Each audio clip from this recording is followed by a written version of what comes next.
আজকে হাদিকে বিদ্রোহী কবি নজরুলের পাশে ওনার দেহটাও যদি দাফন করা হলেও আজকে বাংলাদেশের লক্ষ কোটি তরুণের মাঝে হাদির আত্মা বেঁচে থাকবে বলে আমি মনে করি। হাদির যে অসমাপ্ত ইনসাফের পথের যাত্রা, সেই ইনসাফের পথের একজন কর্মী হয়ে ইনশাআল্লাহ আমরা তার অসমাপ্ত কাজকে আমরা শেষ করব। সেটা আমাদের জান মাল যা কিছু দিয়েও হাদির সেই অসমাপ্ত ইনসাফের বাংলাদেশকে আমাদের বিনির্মাণ করে যেতে হবে।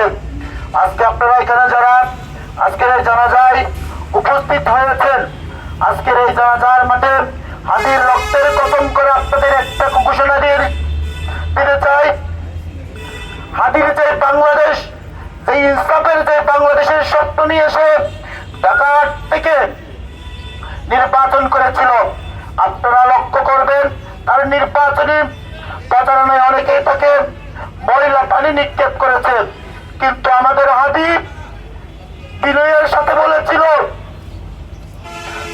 যত পারেন আমাদের ময়লা পানি মারেন, তারপরে আপনি ইনসাফের পথ থেকে সর্বনাম। হাদি সবসময় একটা কথাই বলতো, আমি জান দিব কিন্তু জুলাই আমি দিব না। আজকে যারা জুলাইকে বিভিন্ন ভাবে লোভের কারণে জুলাইকে যারা বিলীন করে দিয়েছেন, এই হাদির কিয়ামতের দিনে হাদির শব্দ তারা কোন মুখ নিয়ে দাঁড়াবেন?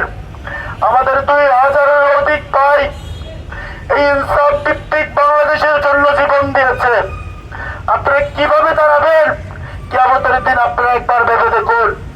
এই ইনসাফ ভিত্তিক একটা বাংলাদেশ গড়ার জন্য আমাদের শহীদ আবরার থেকে শুরু করে আল্লামা দেলোয়ার হোসেন সাইদি থেকে শুরু করে আমাদের অনেক ইসলামিক স্কলাররা জীবন দিয়েছে।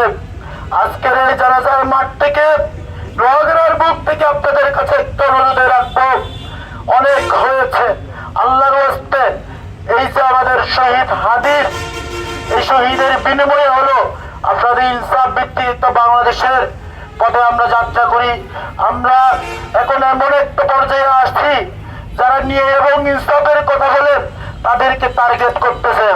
আজকে আমরা হাদির এখানে গাইবানা জানাজায় উপস্থিত হয়েছি, আগামীকালকে তো এখানে আমার জানাজা পড়তে হবে না, এটার কোনো গ্যারান্টি নাই।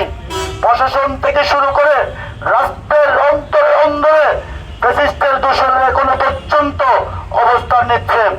আল্লাহর রাস্তায় সবাইকে এই জানাজার পরে একটাই প্রতিজ্ঞা নেবেন, ইনসাফ ভিত্তিক বাংলাদেশের জন্য আমাদের